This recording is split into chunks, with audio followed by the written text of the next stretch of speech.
اعوذ باللہ من الشیطان الرجیم، بسم اللہ الرحمن الرحیم۔ میں ہوں آپ کا دوست سمیع اللہ خان ایڈوکیٹ۔ آج ہم بات کریں گے پرائیویٹ کمپلینٹ کے بارے میں۔ جیسے کہ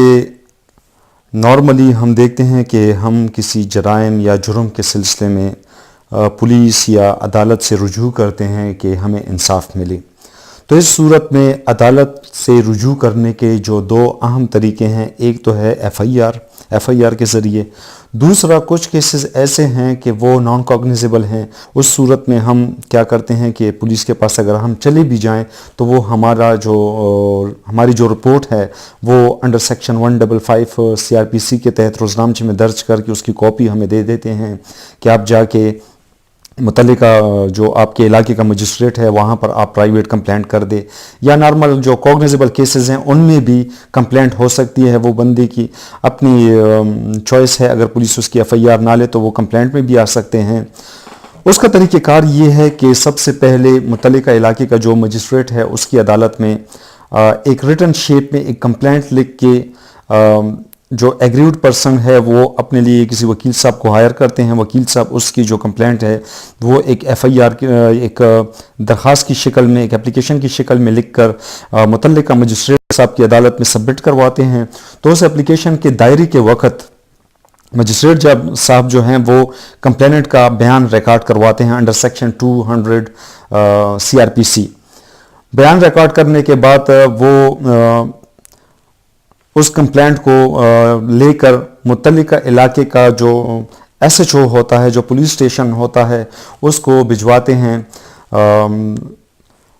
انکوائری کے لیے کہ اس بابت انکوائری کر کے رپورٹ جمع کروا دی جائے۔ پولیس اس کمپلینٹ کی وصولی پر اس میں باقاعدہ انویسٹیگیشن انکوائری کا آغاز کرتا ہے۔ اس میں باقاعدہ انکوائری کر کے وہ یہ معلوم کرتا ہے کہ واقعی کوئی جرم ہوا ہے یا نہیں ہوا، اور اگر ہوا ہے تو اس کے جو ثبوت وغیرہ اگر کچھ ہو تو وہ کلیکٹ کر کے وہ اپنی مکمل ایک جامع رپورٹ بنا کر واپس اسے مجسٹریٹ صاحب کی عدالت میں سبمٹ کرتے ہیں۔ مجسٹریٹ صاحب جب وہ تمام مواد اس کے سامنے آ جاتا ہے وہ اس کا ملاحظہ کرتے ہیں، دیکھتے ہیں، اس میں مطالعہ کرتے ہیں، اس مکمل مثل کا دیکھتے ہیں کہ اگر واقعی پریما فیشائی ان واقعات یا اس انکوائری رپورٹ کے مطابق کوئی جرم بنا ہے تو اس میں ملزمان کو جو ہے وہ پروسیس کیا جاتا ہے 204 CRPC کے تحت۔ اور اگر اس سے کوئی جرم نہیں بنتا تو وہ استغاثہ جو ہے وہ مجسٹریٹ صاحب اسے خارج بھی کر سکتے ہیں انڈر سیکشن 203 CRPC کے تحت۔ اب یہاں پر بات کر رہے ہیں مکمل پروسیس کمپلینٹ کا۔ تو اگر کوئی جرم واقعی بنتا ہو تو پروسیس کے ذریعے 204 CRPC کے تحت ملزمان کو طلب کر دیا جاتا ہے۔ ملزمان جب حاضر ہو جاتے ہیں تو ان سے عدالت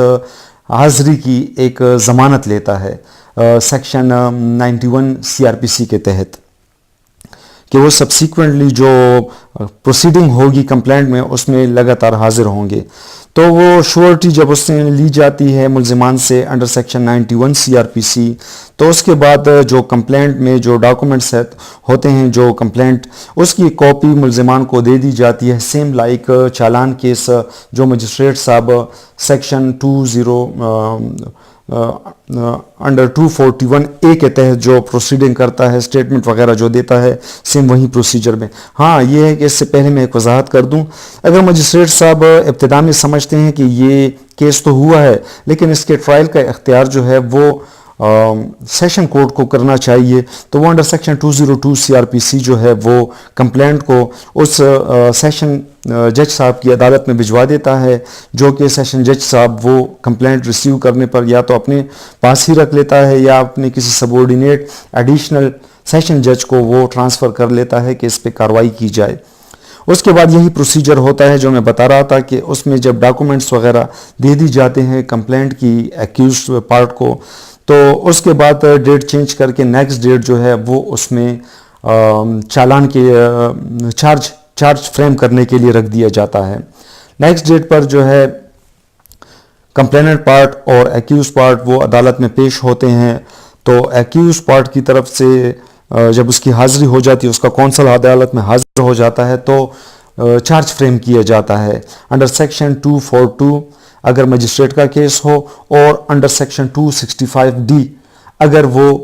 سیشن کا ٹرائبل کیس ہو تو ان کا چارج باقاعدہ فریم کیا جاتا ہے۔ چارج فریم ہونے کے بعد اگر وہ پلیڈ نہیں کرتا ملزم اور ٹرائل کرنا چاہتا ہے تو اس کے بعد چالان کے کیس کی پروسیجر میں ملزمان کا جو ہے وہ ٹرائل کیا جاتا ہے۔ سب سے پہلے جو کمپلیننٹ پارٹ کی جو ایویڈنس ہے وہ طلب کی جاتی ہے، اس میں آفیشیل وٹنسز بھی ہوتے ہیں، جو پولیس وغیرہ جنہوں نے انکوائری وغیرہ کی تھی اس میں، اور اس کے علاوہ جو ہے وہ جو اورل گواہان ہے کمپلیننٹ سائڈ سے، ان کے بھی بیانات قلم بند کیے جاتے ہیں چیف کراس ہونے کے بعد۔ جب ان کی ایویڈنس کلوز ہو جاتی ہے تو اس کے بعد کورٹ جو ہے وہ بیان ملزم ریکارڈ کرتا ہے 342 CRPC کے تحت۔ ان کا جو بیان اس کا بیان ملزم ریکارڈ کرنے کے بعد اگر ملزم حلف پر بیان لینا چاہے تو انڈر سیکشن 340 سب سیکشن 2 کے تحت اس کا حلف پر بیان لیا جاتا ہے، اور اگر وہ کوئی ڈیفینس میں کوئی وٹنس وغیرہ کوئی ایویڈنس وغیرہ پیش کرنا چاہتا ہے ایکیوز، تو under section 265F sub section 6 کے تحت اس کے ڈیفینس جو گواہان ہیں ان کو طلب کیا جاتا ہے۔ اس کے ڈیفینس کے گواہان بھی جب کمپلیٹ ہو جاتے ہیں تو لاسٹ میں جو ہے دونوں وکلا جو ہیں کمپلیننٹ سائڈ سے اور ڈیفینس ایکیوز سائڈ سے وہ اس پہ باقاعدہ آرگومنٹ کرتے ہیں۔ انڈر سیکشن 265G CRPC کے تحت ان کے آرگومنٹ سننے کے بعد اگر مجسٹریٹ کے کورٹ میں کیس ہو تو انڈر سیکشن 245 CRPC، اور اگر سیشن کورٹ میں کیس چلا ہو تو اس میں انڈر سیکشن 265H کے تحت جج صاحب جو ہے وہ فیصلہ اناؤنس کرتے ہیں، جس میں کنوکشن بھی ہو سکتی ہے اور ایکویٹل بھی ہو سکتی ہے۔ تو یہ ایک کمپلینٹ کا پروسیجر ہے جو میں نے بہت کم وقت میں آپ کو سمجھانے کی کوشش کی ہے۔ امید ہے کہ آپ کو یہ ویڈیو پسند آئی ہوگی۔ انشاءاللہ کوشش کروں گا کہ اس موضوع پر بھی کرمنل اور سول دونوں سائٹ پر ساتھ ساتھ میں آپ دوستوں کی رہنمائی کر سکوں۔ ویڈیو آپ کو یقیناً پسند آئی ہوگی تو اب ہمارا بھی حق بنتا ہے کہ آپ ہمارے چینل کو سبسکرائب کر کے ہماری ویڈیو کو لائک کریں۔ انشاءاللہ پھر ملتے ہیں کسی دوسری ویڈیو کے ساتھ۔ اللہ حافظ۔